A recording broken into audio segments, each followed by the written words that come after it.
Hello, welcome to smart learning science. यह worksheet शिक्षा निदेशालय राष्ट्रीय राजधानी क्षेत्र दिल्ली द्वारा बनाई गई है। यह क्लास 10 के लिए है। सब्जेक्ट है साइंस। Worksheet number 44। आज हम इसमें तत्वों के वर्गीकरण के बारे में जानेंगे। यह आपके चैप्टर 5 से रिलेटेड है और आपका सेकेंड टर्म का सिलेबस शुरू हो चुका है। चलिए बच्चों, शुरू करते हैं। हमारे आसपास के पदार्थ तत्व मिश्रण एवं यौगिक के रूप में उपस्थित रहते हैं।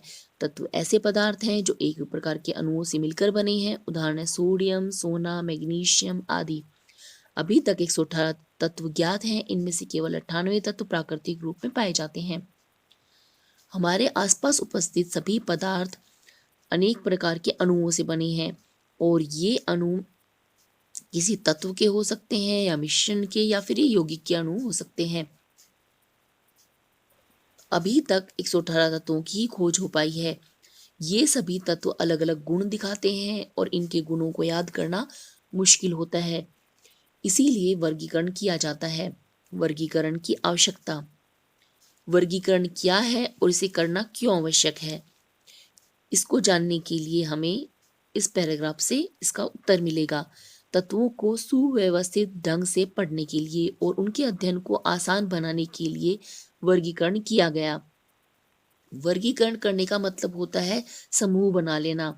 अलग अलग तत्वों को जब हम समूह में रखते हैं तो हमें इनके गुणों को अलग अलग याद करना जरूरी नहीं होता। हम सिर्फ समूह के गुणों को याद कर लेते हैं और इससे एक ही बार में कई तत्वों के गुणों को हम याद कर सकते हैं। सबसे पहले ज्ञात तत्वों को धातु व अधातु में वर्गीकृत किया गया। जैसे जैसे तत्वों उनके गुणधर्मों के बारे में हमारा ज्ञान बढ़ता गया, वैसे वैसे उन्हें वर्गीकृत करने के प्रयास किए गए। जब तत्वों का वर्गीकरण शुरू किया गया तो इन्हें दो समूह में बांट दिया गया, धातु और अधातु। परंतु अब इन्हें कई तरह से वर्गीकृत किया जाता है। डोबेराइनर के त्रिक। इससे हम क्या समझते हैं? डोबेराइनर एक वैज्ञानिक का नाम है और त्रिक उस समूह का नाम है जिसमें इसने विभिन्न प्रकार के तत्वों को रखा। सन 1817 में डोबेराइनर एक जर्मन विशेषज्ञ ने समान गुण धर्मों वाले तत्वों को समूह में व्यवस्थित करने का प्रयास किया।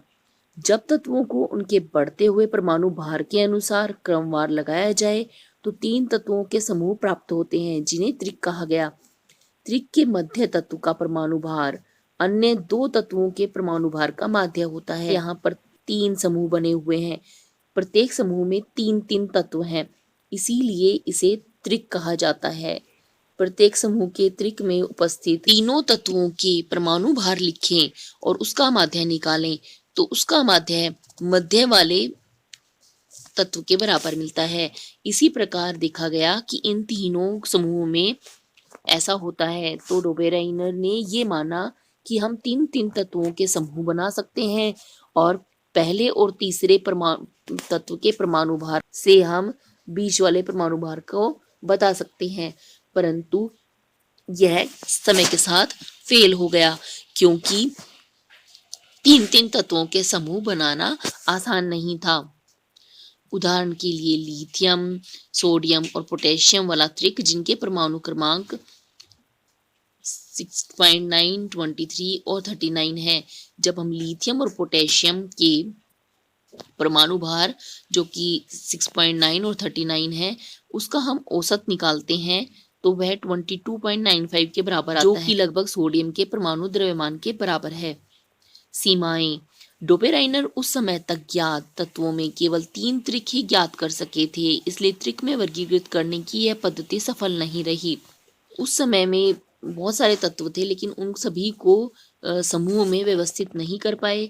सिर्फ वे 3 ही इस तरह के समूह बना पाए, इसीलिए उनका वर्गीकरण सही नहीं था। न्यूलैंड्स का अष्टक सिद्धांत। न्यूलैंड्स नेक्स्ट साइंटिस्ट थे जिन्होंने तत्वों का वर्गीकरण किया और इस प्रकार के समूह बनाए। चलिए देखते हैं इसके बारे में। जानकारी इस पैराग्राफ से मिलेगी। न्यूलैंड्स ने तत्वों को बढ़ते परमाणु भार के क्रम में व्यवस्थित किया तो पाया कि प्रत्येक 8वें तत्व के गुण पहले तत्व के समान थे, इसीलिए उसने इसे अष्टक सिद्धांत का नाम दिया। इसकी तुलना संगीत के अष्टक से की गई है, इसीलिए इसे अष्टक का सिद्धांत कहा गया है। उदाहरण लिथियम एवं सोडियम धातु के गुण समान हैं। यहाँ पर आप देख भी सकते हैं संगीत के सुरों के हिसाब से इनको लगाया गया है, जैसे सा रे ग म प ध नी के बाद हम फिर से सा बोलते हैं, यानी कि 7 सुर बोलने के बाद हमें 8वां सुर रिपीट करना पड़ता है। उसी तरह से यहाँ पर उपस्थित 7 तत्वों के बाद 8वें तत्व के गुण फिर से रिपीट हो रहे थे। ऐसा करके उसने अनेक तत्वों को वर्गीकृत कर दिया। सीमाएं, यह नियम केवल कैल्शियम धातु यानी कि हल्के तत्वों तक लागू होता है। आप यहाँ पर देख सकते हैं, यह न्यूलैंड के अष्टक का एक उदाहरण दिखाया गया है। इसमें अनेक तत्वों को लगाया गया है, परंतु इसकी कुछ सीमाएं थी कि यहाँ पर समूह में तो लगा दिया गया है, लेकिन ये सभी तत्व एक दूसरे के समान गुणधर्म नहीं दिखा रहे थे।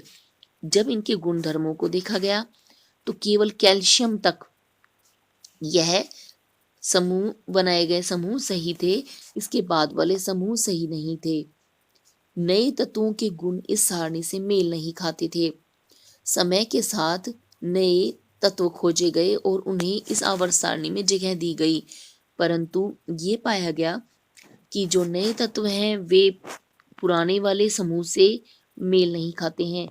सारणी में तत्वों को समंजित करने के लिए न केवल 2 तत्वों को एक साथ रख दिया गया, बल्कि असमान तत्वों जिनके गुणों में कोई समानता नहीं थी एक स्थान पर रख दिया गया। न्यूलैंड ने जब वर्गीकरण किया तो उसने कुछ 2 तत्वों को एक एक साथ रख दिया, जैसे कि कोबाल्ट और निकेल, और इधर सीरियम एंड लैंथेनम।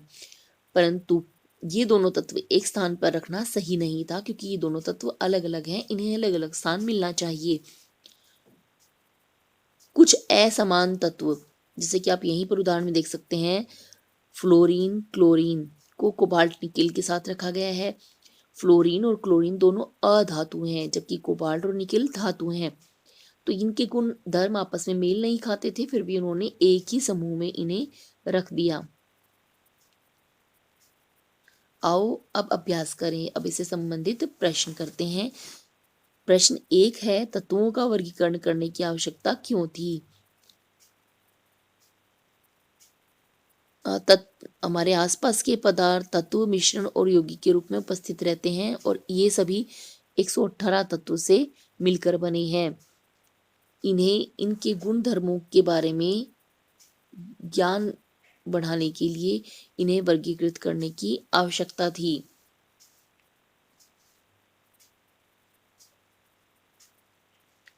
ऐसे 3 तत्वों के नाम लिखो जो डोबेराइनर के त्रिक दर्शाते हों।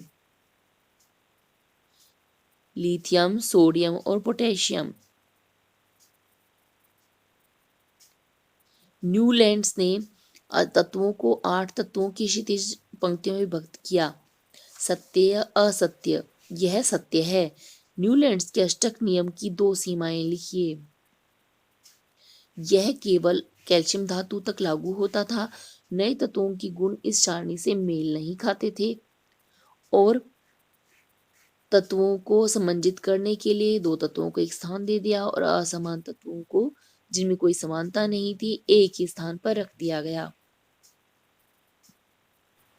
क्या नीचे दिए गए तत्वों के समूह डोबेराइनर के त्रिक के रूप में वर्गीकृत किए जा सकते हैं?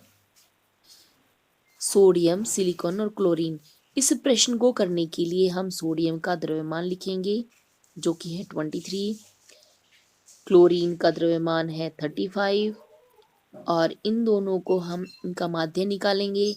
तो माध्य निकालने के लिए इनका योग लिया जाएगा, जिसे 2 से विभाजित किया जाएगा। तो ये हमारा आ गया 58 डिवाइड बाई 2। जब हम इसको विभाजित करेंगे, इसका माध्य 29 आता है, जो कि सिलिकॉन के द्रव्यमान के बराबर है। इसी प्रकार बेरिलियम, जो कि जिसका द्रव्यमान है 9, कैल्शियम जिसका द्रव्यमान है 40, इन दोनों का माध्य निकालें तो इनका माध्य हमारा आता है 24.5, जो कि मैग्नीशियम के द्रव्यमान के बराबर आता है। इसीलिए इन्हें डोबेराइनर के त्रिक के रूप में वर्गीकृत किया जा सकता है। अगर आपको इस वीडियो से यह वर्कशीट समझ आई हो तो इसे लाइक करें, कमेंट करें और शेयर करें। जल्द ही नेक्स्ट वीडियो के साथ मिलते हैं।